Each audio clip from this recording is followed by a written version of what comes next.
심지어는 각막염, 결막염 같은 위험성도 있기 때문에 일반적으로는 절대 추천드리지 않습니다. 안검내반의 원인은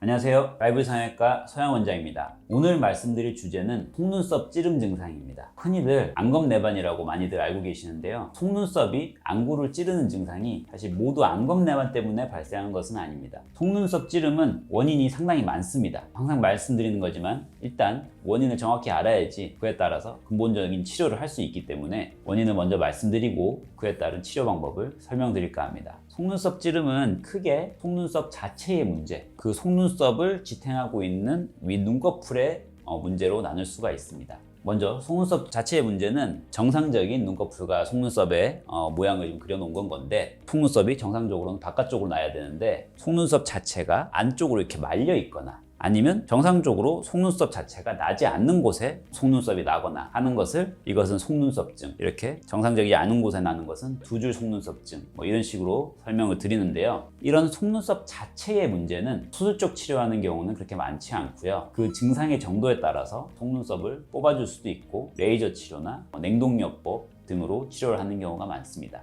반면에 오늘 다룰 주제인 안검내반은 이 속눈썹 자체의 문제가 아니라 속눈썹을 지탱하고 있는 눈꺼풀 구조 자체가 여러 가지 이유로 변형이 있으면서 속눈썹이 안쪽으로 말리면서 안구를 찌르는 것을 말합니다. 아까 말씀드린 것처럼 그냥 속눈썹이 한두 개가 방향이 잘못된 경우에는 그때그때 뽑아주거나 증상에 따른 치료로 효과를 볼 수 있지만, 속눈썹을 지탱하고 있는 이 눈꺼풀 피부와 조직이 방향이 이제 뒤틀려서 발생하는 안검내반은 속눈썹 한두 개를 이제 조절한다고 증상이 좋아질 수 있는 게 아니라 수십 개가 증상을 일으키는 것이 많기 때문에 결국에는 수술이 필요한 경우가 많습니다. 그때그때 뽑아줄 수도 있긴 하겠지만 거의 한 달이면 바로 재발을 하게 됩니다. 그리고 병원에서 발구술을 받는 것이 아니라 집에서 하시다 보면 제대로 못 뽑아서 속눈썹이 중간에 막 잘리거나 그러면 오히려 안구 자극 증상이 훨씬 더 심해질 수도 있고, 심지어는 각막염, 결막염 같은 위험성도 있기 때문에 일반적으로는 절대 추천드리지 않습니다. 안검내반의 원인은 교과서적으로는 선천성, 퇴행성, 반응성, 연축성 등의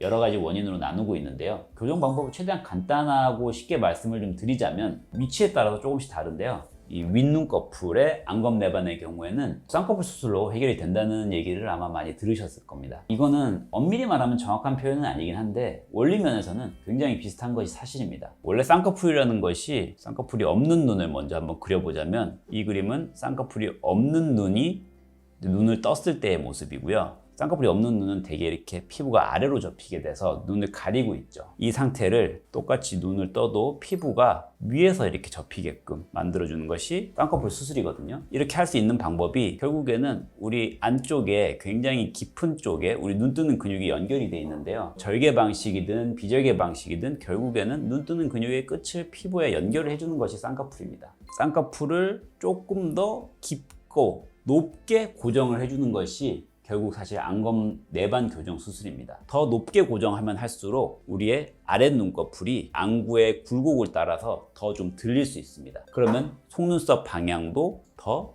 들릴 수 있겠죠. 그래서 결국에는 쌍꺼풀의 원리랑 사실 거의 같긴 하고요. 어쩌다가 보시면은 상안검이나 쌍꺼풀 수술하고 나서 속눈썹이 들리신 분들을 보실 수 있을 거예요. 쌍꺼풀을 너무 높게 하거나 좀 고정 자체가 너무 깊은 경우에는 사실 좀 부작용으로 생길 수도 있는 건데, 그것을 의도적으로 우리가 수술을 하면은 그게 사실 안검내반 수술이 될 수 있습니다. 실제로 상안검의 안검내반 교정을 해드린 분이고요. 쌍꺼풀 수술을 하되 말씀드린 것처럼 눈 뜨는 근육에 조금 더 높게 좀 깊게 고정을 해서 안쪽으로 말려있던 속눈썹을 위쪽으로 좀 더 들리게 만들어줬습니다. 그래서 윗눈꺼풀의 속눈썹 찌름을 해결할 수 있었습니다. 반면에 하안검은 원인에 따라 치료가 조금 다른데요. 소아나 젊은 층에서 흔히 보여지는 덧눈꺼풀증의 경우에는 이 사진에서 보는 것처럼 피부 아래에 있는 근육 자체가 과도하게 발달해서 그 조직들이 아랫 눈꺼풀을 안쪽으로 완전 말리게 하고 있는 상태이기 때문에 이 여유 피부 그리고 과도한 근육들을 일부 절제하고 봉합하는 수술로서 매우 간단하고 효과적으로 교정을 할 수 있습니다. 일명 호츠 수술이라고 하는데요. 바깥쪽을 자르고 봉합하는 과정에서 속눈썹의 방향이 바깥으로 회전을 할 수 있습니다. 반면에 바깥쪽 피부가 과도하지 않은데도 발생하는 안검내반이 있습니다. 이 윗눈꺼풀과 비슷하게 우리 눈 뜨는 근육과 상동기관인 아랫눈꺼풀 당긴근이라는 것이 있습니다. 이 아랫눈꺼풀 당긴근이 아랫눈꺼풀을 제대로 지지하지 못하는 경우에 아랫눈꺼풀이 힘을 잃고 안검내반이 발생할 수 있습니다. 선천적으로 발생할 수도 있지만 후천적으로 나이가 들에 따라서 근육의 힘이 약해지면서 발생하는 경우도 있습니다. 이때에는 상안검 안검내반과 비슷한 과정으로 하안검내반 수술을 진행하게 됩니다. 굳이 따지자면 아까 말씀드린 호추 수술에 비해서는 조금 더 근본적인 수술이라고 할 수 있는데요. 끊어져 있는 하안검 당긴 근육을 확인을 하고 아랫 눈꺼풀에 고정을 해주는 것입니다. 그래서 역시 늘어져 있던 하안검을 더 세워서 속눈썹의 방향을 바깥쪽으로 회전을 시켜줄 수 있습니다.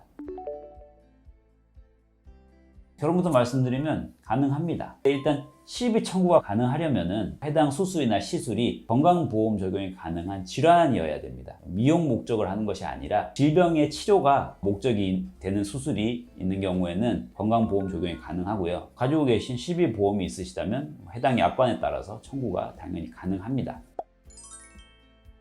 오늘은 안검내반이란 어떤 질환인지 그리고 어떤 식으로 치료할 수 있는지에 대해서 간단하게 살펴드려 봤습니다. 본인이 속눈썹 찔림 때문에 평상시에 고민이 많으신 분이시라면 언제든지 문의 주시기 바랍니다. 지금까지 라이브 성형외과 원장 서현이었습니다. 감사합니다.